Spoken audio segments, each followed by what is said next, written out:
अल्लाह के नबी जनाबी मोहम्मद रसूलुल्लाह सल्लल्लाहु अलैहि वसल्लम बयान फरमाते हैं कि हर सोमवार और जुमेरात के दिन बंदों के नाम अमाल को अल्लाह की बारगाह में पेश किया जाता है।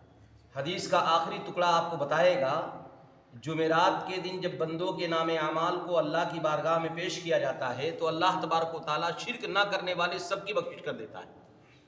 दुनिया में जितने मुवाहिद होते हैं, तौहीद परस्त होते हैं, अल्लाह सबकी बख्शिश कर देता है। अब तौहीद परस्त से मुराद ये ना समझिएगा कि सिर्फ अहले हदीस ही है।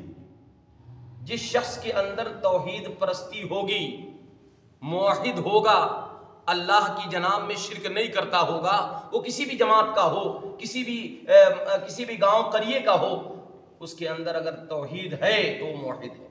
ये मेरे अल्फाज नहीं, जनाबी मोहम्मद रसूलुल्लाह सल्लल्लाहु अलैहि वसल्लम के अल्फाज हैं। इसलिए अल्लाह के नबी ने फरमाया कि अल्लाह तबारक व तआला शिरक ना करने वाले सबकी बख्शिश फरमा देता है। जितने मुवाहिद होते हैं अल्लाह सबको जन्नत का परवाना दे देता है। किस दिन?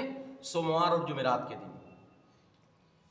अब उस दिन अल्लाह तबारक व तआला दो ऐसे बंदों को जो मुवाहिद होते हैं, तौहीद परस्त होते हैं, मुशरिक नहीं होते, अल्लाह वाले होते हैं और हाजी नमाजी और सारे अमल करने वाले होते हैं। जब तौहीद परस्त हैं तो गोया कि सारे अमल कर ही रहे हैं।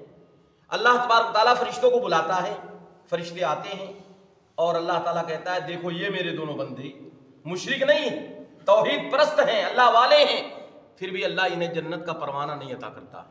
जन्नत का परवाना रोक लिया जाता है। जन्नत अल्लाह अज़्ज़ वजल उसे देने के बजाय उसे रोक दिया जाता है। फरिश्तों को अल्लाह कहता गवाह रहो, ये मेरे दोनों बंदे मुवाहिद हैं, तौहीद परस्त हैं, मुशरिक नहीं हैं, उसके बावजूद भी इन्हें जन्नत का परवाना नहीं दिया जा रहा है। हदीस के अल्फाज हैं हत्ता यस्तलहा, यहाँ तक कि सुलह कर लें। अब वो गुनाह कौन सा गुनाह है? वो गुनाह हम भी करते हैं, आप भी करते हैं, हाजी भी करते हैं, नमाजी भी करते हैं, मौलवी भी करते हैं। वो गुनाह बहुत छोटा है, आपस में हसद रखते हैं। एक भाई दूसरे भाई से हसद रखता है। तमल्लुक, चापलोसी, कीना कपट, बुग़्द व इनाद और दुश्मनी, अगर हम ये अमल अंजाम देते हैं, नमाज अदा करते रहें, ज़कात देते रहें, सदका व खैरात करते रहें, दीगर आमाल सालिहा करते रहें, और अगर अपने भाई से कीना कपट रखते हैं, बुग़्द व इनाद रखते हैं, तो हदीस कहती है हमारे अमाल अकारत व बर्बाद हो सकते हैं।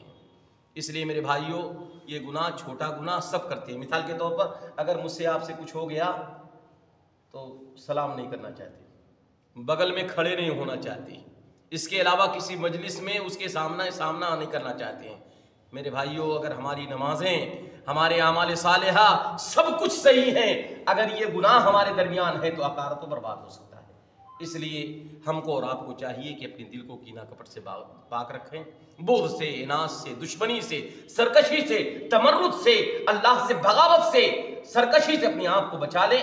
इंशाअल्लाह हमारे साले हमारे साथ जाएंगी। इसलिए ये हदीस का टुकड़ा बताता है मेरे भाइयों कि हमको और आपको बुग़्ज़ इनाद से, दुश्मनी से अपने आप को बचाए रखना चाहिए, वरना ये ऐसा कैंसर है, ऐसा मर्ज है, ऐसा देमक का इलाज है, ऐसा देमक है जो हमारे आमाल को चाट लेगा, हमको पता भी नहीं चलेगा। मेरे भाइयों, मैं इन्हीं बातों पर अपनी बात को ख़त्म करता हूँ। अल्लाह से दुआ करता हूँ कि अल्लाह हम सबको मिलकर रहने की तौफीक अता फरमा। अल्लाह बुग़्ज़ व इनाद से, दुश्मनी से, कीना कपट से हमारे दिलों को पाक व साफ कर ले। अल्लाह हम सबको मुत्तहिद होकर के एक साथ ज़िंदगी गुजारने की तौफीक अता फरमा। आमीन। तक़ब्बल या रब्बल आलमीन। अस्सलामु अलैकुम व रहमतुल्लाहि व बरकातुहू।